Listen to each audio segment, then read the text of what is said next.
This content has been brought to you by my Patreons, and if you'd like to join them, link is in the description. What's poppin'? It's a little different, it's a little more low-key than usual, but I got some knowledge for you. It's Bigg Villainous, your combat revolutionary, dope-ass MC, and international sex symbol. Welcome to Overthow Media, your best place for politics, hip-hop, and life. Today, we're gonna be talking about Cuba. We're gonna talk about the embargo that was put on them. We're gonna talk about this little socialist demo that I went to, how they write about some shit. We come right back. Living in the house of usher, parasitical and structure. The plague begins to cluster in the house of usher. Before we talk about the trade embargo that U.S. has imposed upon many countries, especially Cuba, let's talk about why Cuba is what it is and how it got there. So, I know y'all heard of some names like Fidel Castro and Che Guevara, but do you know about what really happened? Do you know why it happened and who was involved? Let's talk about it. But before we hop to that, I want to check in about this action that I went to with the socialists. Check it out. End the U.S. blockade of Cuba. Raise awareness of the genocidal 60-year blockade that the U.S. has waged against the 11 million people island nation of Cuba. And we're here today to call attention to the fact that the U.S. government is spending hundreds of millions of dollars in an attempt to overthrow the Cuban revolution, in an attempt to roll back the gains won by the socialist revolution, and to get its colony back. Because we can't forget, this is a struggle against colonialism. Cuba's revolution overthrew the U.S.-backed dictator that was installed and that killed and tortured many Cubans until the revolution came to power. What the U.S. wants is control again. The U.S. wants Cuba to be its playground.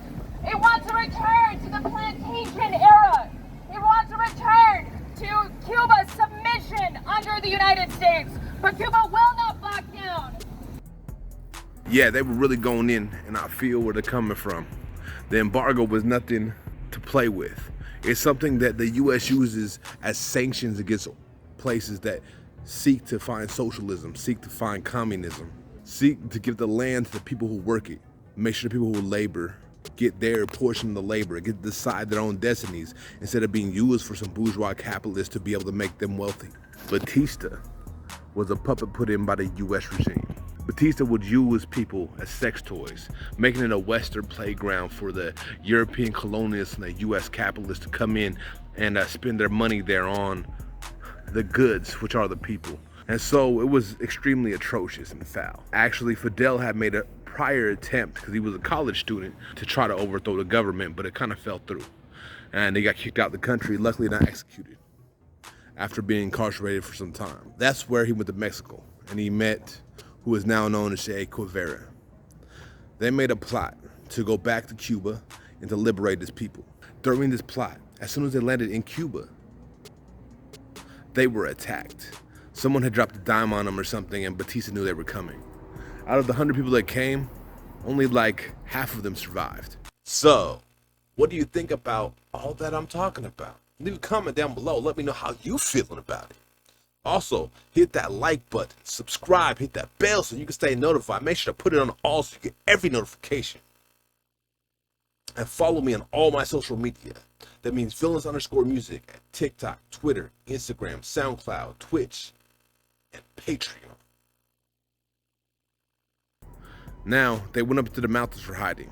Now, when that was happening, they had actually started building with the indigenous farmers out there who were being stepped on Batista and were kind of trying to do their own thing, but they were able to convince them that it was better for them to have a revolution. By the time the revolution actually started to manifest, the people were ready for a change in regime, and that led to the Batista falling surprisingly easy compared to what was expected. Now, that being said, part of that reason that he fell so quick was people power. The people coming out and being like, we're tired of this. We're tired of being abused for these fucking U.S. capitalists. We're tired of this foul shit. At that point, the people decided to install Fidel Castro as the leader of that nation. I'm not saying it was going without protest, because that's not reality. You know what I mean? People weren't all happy with him, and he did some fuck shit. So did Che, as many revolutionaries have. Let's just be honest about it. People are contradictions. People are a lot of things, you know. But we can't just demonize these folks either, because what they did was amazing and powerful. They liberated a whole country from the grips of capitalism. They have since provided some of the best medical care in the world, despite the fact that they're being blockaded from being able to trade. So do they have the same access? Absolutely not. But somehow they've been able to make Cuba a utopia as far as medical care. A nation that could take care of the people much better than any of these capitalists have even tried to do. Even the soft capitalists like Norway and shit like that. But it's time for a word from sponsors, right? If you want to support the content I'm putting out, make sure to cop some of this dope ass merch or support me on Patreon. When we talk about blockading and embargoes and trying to keep people from trading with these nations, we're talking about intentionally trying to starve the people. Yeah, I said it, starve the people. Because that's what they've admitted they were trying to do. They're not trying to find a way to liberate people. They're trying to starve them until they overthrow their government, right? Till they blame their government for what has happened to them, when it's really U.S. imperialism that brought forth those realities. When we see Cuba, when we see people like Fidel, we see images of what possibly could be signs of socialism, right? I'm not even gonna say this fully socialist because I don't believe that there's a fully socialist society in this world. Definitely don't believe there's a communist society that's existed so far. And not because there can't be, but because of capitalist intervention. Because of capitalists trying to hold down the people. We also could think of what Che was trying to do with his focal theory, where he was trying to inspire revolution across the nation from all the oppressed people. Almost kind of sound like Killmonger, right? Let's be 100 about it. He also wasn't perfect. He also did some foul shit because, again, humans are contradictions. This is the one critique I have of some of the socialists. They don't want to address that. Now, I'm coming with good faith because I think their heart's in the right place. But I do think that they need to step up their critiques of socialist organizations and countries. However, we can't compare the foulness and atrocities committed by capitalism to some of the failures of socialist governments who have had barricade after barricade after barricade, barrier after barrier put in front of them to try to make sure that they fail. Now, with that being said, I am still an anarchist, and I still don't believe in authoritarian structures, even socialist ones.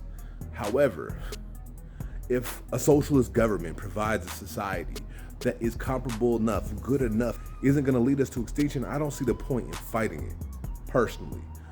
Maybe I'll protest some shit and be like, I'm not cool with this. I'll be like, okay, let's vote some changes in. Let's like try to make that happen. I might want to like push that things shift a little bit better for the people than maybe a socialist government will provide. However, I'm not going to war with the government that makes sure that all the needs are met of the people and that makes sure the planet is not going to be destroyed. That is not something I'm going to do just because I don't agree with everything. And I think sometimes my critique of us as anarchists is that we want to attack everything every time, when not everything needs to be attacked. Can I put out a better analysis? Absolutely. Can I oppose things like the SSR and shit when they kill anarchists? Absolutely. But we can't just write off all socialists and all communists that are hierarchical just because we disagree with their idea of having a hierarchy. Nah, we can challenge them, and if they try to oppress, we can fight them at that point. But I think sometimes, a lot of times, even anarchists get too dogmatic. They sound like the big ass socialists and the big C communists while critiquing them for the way they sound. I think that's something we gotta change. That's a little bit of a side note, but it has a point. Be critical of all things. But when we see people of color liberating themselves, even if it isn't perfect, we need to respect that, and we need to have solidarity against capitalism with them, and we can critique later. Or we critique at the same time, but we still gotta have solidarity. It's just what it is, bro. We gotta get off these pedestals, because what Cuba did was amazing. What it's continued to hold was amazing, despite all the problems. because there are immense problems. We can't let this nation, this capitalist nation, the nation that we were born into, starve the people of Cuba. We have to stand up against these foul embargoes and blockades, these foul sanctions that leave so many dead. Because at the end, it is just a war on us, our people, the mindsets of not just Cubans, but the mindsets of the Panthers, many Africans. We must stand with the global South because they have more in common with us than most of the capitalists and Americans that we meet daily. Stand up, fight back, show solidarity. Walking through the crease and the cracks of the streets, struggling for some food and a bed to sleep, while trying to cause overthrow. I'm feeling weak, ideology